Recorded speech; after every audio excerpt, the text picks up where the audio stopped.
What if the story you've been living your whole life wasn't actually the truth? What if it was just a set of old beliefs created years ago that are still running the show today?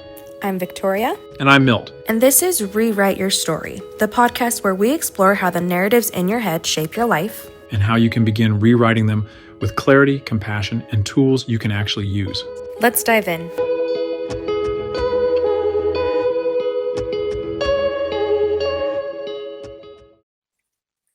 All right, everyone, welcome back. For us, it has been a whopping 3 minutes, and for you, it has been a whole week. I talked about, maybe I'll turn my hat sideways. Oh, God. Okay. How you doing How you today? doing, Victoria? Oh, yeah. I'm good. The same that I was 3 minutes ago or 40 minutes ago when we started this. We no How are you longer doing have technical difficulties. right now? Right in this moment, I'm doing good because I'm all excited about what we just talked about and what we're going to continue on talking. Yes, I'm feeling excited. I think it's interesting that our recording this week turned out this way because we just talked about in the last episode about presence, right? And about being very in the moment. Our little check-in of like how we're doing, it kind of feeds into that, right? Like we're checking in of how we are right now versus where we were at when we recorded the last episode. So that's exciting. Yep, and much more agitated heading in. Now I'm like just in the mode of like we're talking about the stuff we love, and so I'm Yeah, all giddy as opposed to like gurgly. the flow state is feeling flowy. Okay, should we head into fidget of the week? Fidget of the week. Okay, so this is an infinity cube. So it is a 1, 2, 3, 4, 5, 6, 7, 8 little cubes that are connected by hinges that go in opposite direction. So I've got hinges that go one way and hinges that go another way so that the 8 cubes can collapse into a larger cube. And they do one thing and one thing only. And this one was made by an ex-client on his 3D printer, and so I cherish it for that reason. And the other reason is it's just almost the perfect size. The only problem with every infinity cube that I play with is they all make noise. So I have to like think about when I'm playing with it. So I can play with it with one hand, I can play with it with two hands. This one, because it's 3D printed, has a lot of ridges, so I get to play with textures and stuff too. Other infinity cubes that I have are plastic or metal, and so I still play with like the textures and stuff, but it's not as satisfying because they're just smooth. Yeah. But the trick for me with fidget toys is they cannot do more than one thing. I can't do tricks with them. So I can never use a fidget spinner because I can't just sit and spin it. I want to do all the flippy tricks and all the like passing it from hand to hand. Not that I'm ever going to get that down because I'm not coordinated enough, but I want to try. And then I get distracted, and it's hard enough to stay present, even with my fidget cubes sometimes, that I don't need to be distracted with the tricks that I can play with it. So, Love. hopefully by next show, we'll have the Roots Counseling fidget toys, or the first versions of Roots Counseling fidget toys. I got to order material and get it to my person who's printing them. I'm excited about those. That's so exciting. So Okay. excited about those. At some We need point, to do you're going to have to stickers, bring too. your fidgets too. Well, yeah, you've got the fidget stickers that you can play with. I'm sorry. I didn't know that there were fidget stickers. Textured stickers, the ones that you can Bubble? text, not bubble, like they're textured. Oh, yes. No, I do know that. We had Yeah. some when I worked at the elementary school, we had those, and it was like they had like breathe in, breathe out kind of thing. Yeah, I know what you're talking about. I think I have one somewhere. It's all right. You can find it. You can present it. I can do, instead of fidgets, I can do stuffies because I'm a 27-year-old that loves stuffed animals. I mean, my son's right there with you. I still have some, there might be a Stitch pillow in my room somewhere. I think that's such a great opportunity to re-show your Inside Out blog because Stitch is right there, right front and center. Stitch is my spirit animal. He's all the love troublemaker, all the wanting to be loved that lives inside me. Oh, how I am sentimental. adorable. I agree. He said, I'm "I am also adorable." the biggest troublemaker that I know. But it's all like clean trouble. It's not like destructive anymore. I've moved past Anymore. that. Yeah, I grew up. Growth. Hey, that's one of our pillars. We're not One of our talking about that pillars. today. We'll get there. Yeah, we'll get there. Let's dive in. So, last episode, my little bit of soapbox. Is that what it's called? Yeah. Yes. Yes, my little soapbox that I ended on last week was just wanting to give our listeners the credit of recognizing that this is hard. Like this shit is so hard. And it's interesting because with us being in this line of work, we can understand it, I think, in a way, and it's easy for us to articulate it and talk about it and recognize its purpose and its benefits and all these things. And it's so hard to actually put into practice, right? Yeah. And I often tell my clients in groups and stuff, or even in any group that I'm in, those who can't do teach, right? And I think that sometimes falls into even with us, we know what we're talking about, we know the benefits, we know how it works, and it's That's sometimes we don't always why. apply it.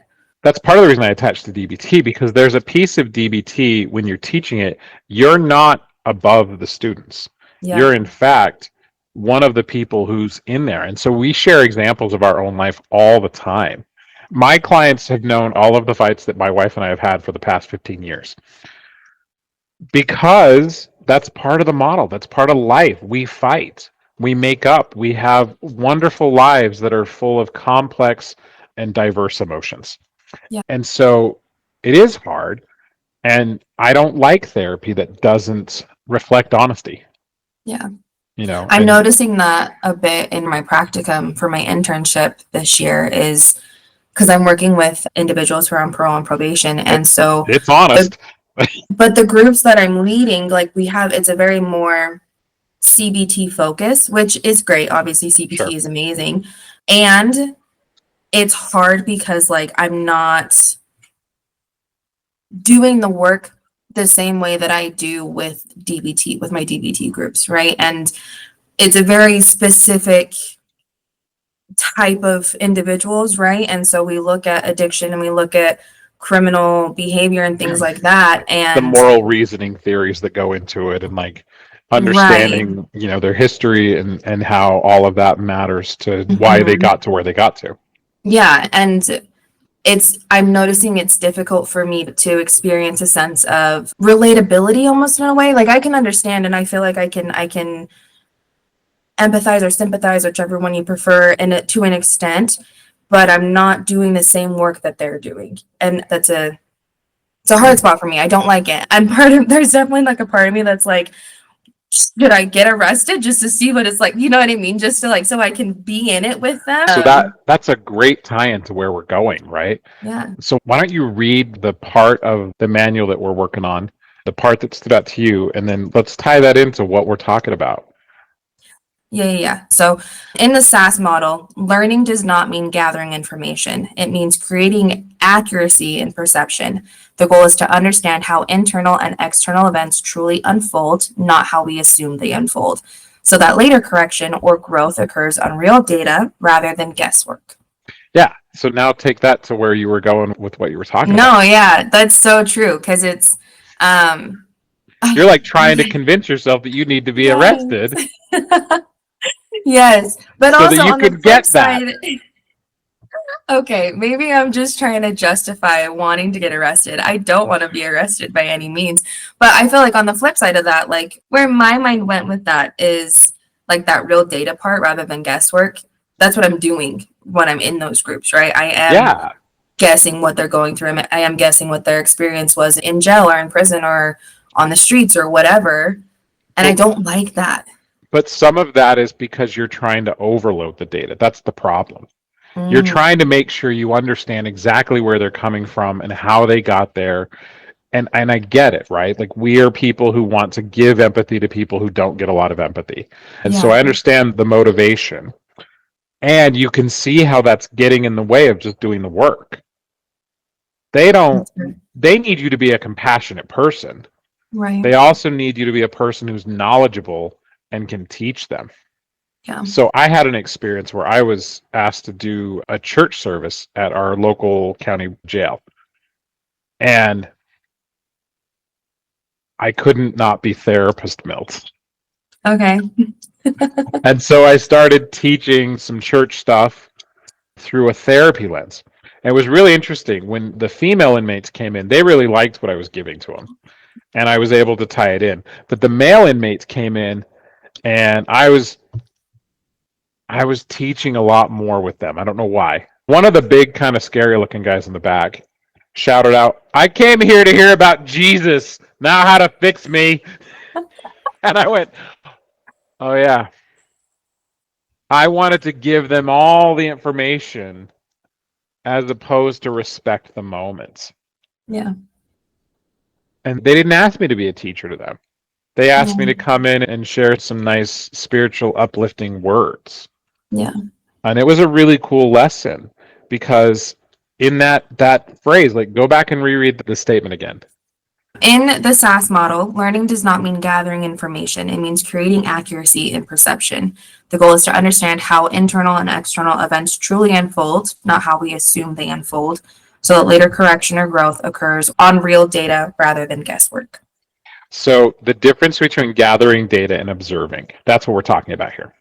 Yeah. When we're gathering data and then we're adding labels to it and we're assigning meaning to it, we're not observing. One of the ways to look at observing is the Teflon mind.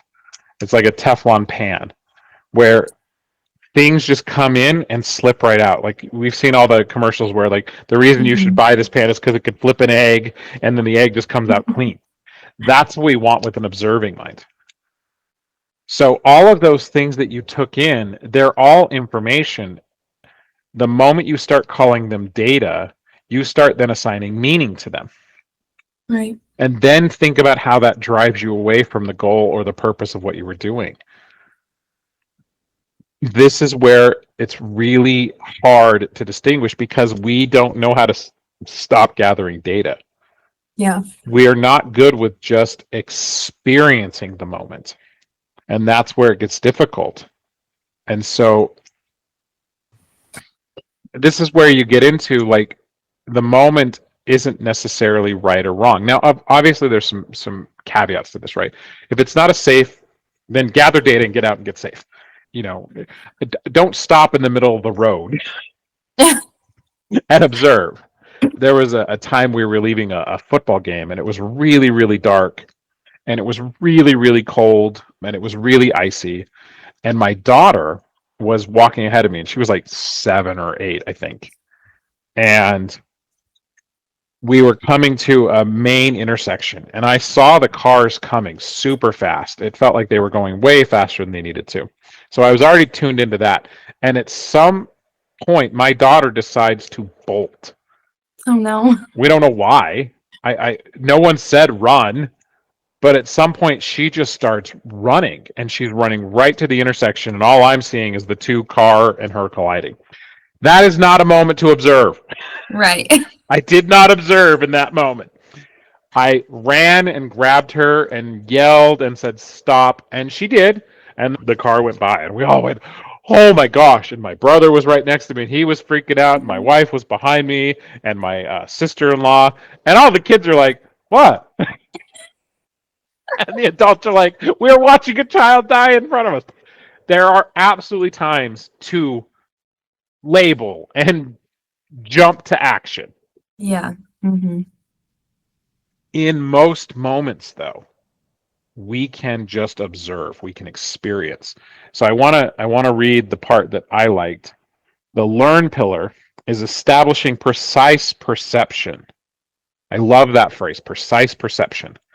So going back to your AP&P example, the groups you're teaching, you're like, "Oh, I need to experience what they do." No, you just need to have precise perception. You need to be able to listen to the experience they're saying and just hear their experience. You can gain all the information you need from listening. Yeah. We don't have to go through it. Yeah. We can gain a precise perception. We can establish precise perception and build the capacity to notice, name, and track internal and external signals that shape behavior. So as we're taking in this information, we're then building upon it so that it becomes useful. But we can't do that if we don't start from neutrality. and we don't start from really being okay that we're just taking in. Yeah. The strongest part of the scientific method is the observation piece. They want all the data. If it's a good, well-designed research model, they want all the data. They don't want the data that just confirms their bias. So think about then those guys that you walked into the room with. How many of them want you to feel bad for them? How many of them want you to be able to experience life through their shoes? Is that a precise perception? Right. Or may it be influencing you Right. and acting differently towards them because now you're jumping towards this empathy train that they don't actually need in that moment. Mm-hmm. They actually may just need the skill. Again, Yeah. the prisoner who came in and said, I came to hear Jesus' words, not you teaching me therapy words. Yeah. So, Well, I think even just to kind of like have a real moment, like a real life experience in this moment with this, recognizing what going to like that precise perception of like why I feel like I need to, and then taking that step back. Why do I feel like I need to 100% know and experience for myself what they did in some capacity, right? Or have some experience with what it is that they did. Why? Like, why do I feel like that is necessary for me to be good at my job there? And then trying to figure out that. I don't know. That was just a thought that I had. I like that. All right. I want to throw out one other thing, then we'll do our little wrap up. So, one of the last things we covered, which I think is super important to learning, is I use the example of how kids or toddlers specifically or little kids learn. And if we can get to this state of learning, it's like the greatest state of learning ever. So when a little kid comes to a new place and they've never seen something before, like think about a thistle in a field. You know, it has that little purple bulb and the flower on top and the spiky stem. And what's a kid going to do? A kid's going to walk up. They're going to pluck it out of the ground. They're going to be bugged that it hurt their hand. They may throw it on the ground. But then they're going to think, oh, that color is pretty. I want to see it. And then they'll start playing with them. They'll start picking the flowers off. And they'll take the flowers and they'll put it in their mouth and they'll smell it. And then they'll run back to mom and dad when they can't put it back together and say, look, Yeah. my daughter's favorite words, it's broken. Yeah, you broke it. But that's because they don't have a connection to what broken means. It's just they just know it's now disassembled where it was assembled before. Mhm. Although it was always in relation to hot dogs with her. We couldn't give her broken hot dogs. They had to be complete hot dogs. That ability to slow down and observe in that way is the way I want to get to observing the world. But now I'm 48 and I come with all this baggage and I come with all this preconceived notions and I come with all of my garbage. And I find it really hard to slow down and just experience and treat things like a new experience. Except when I do things that are like my fidget toys. And it pulls me right back to being a kid. Yeah.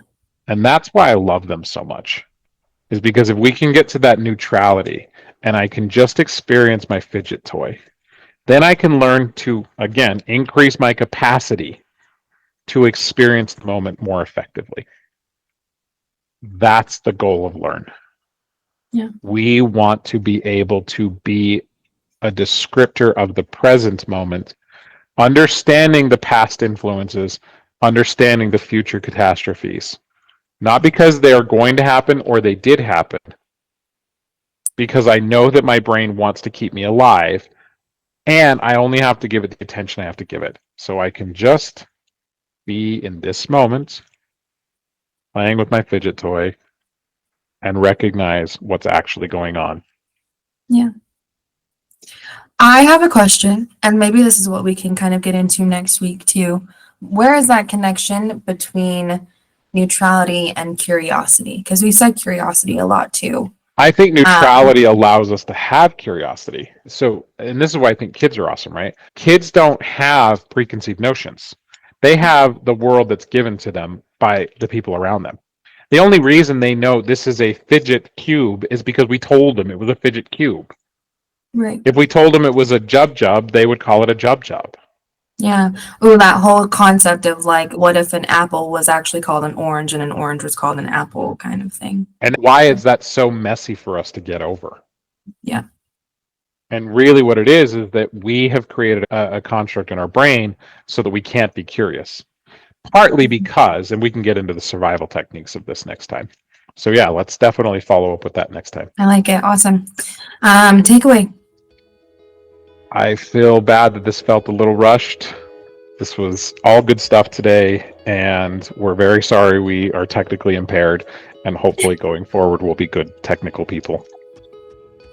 Oh, awesome.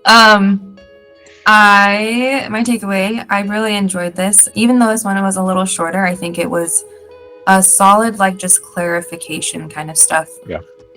I think we could talk about these concepts for so long, so it's going to be interesting to see how the episodes are going to go. Yeah. But it's exciting. I'm excited. I like this. So, great. Well, we'll see you next week. Bye.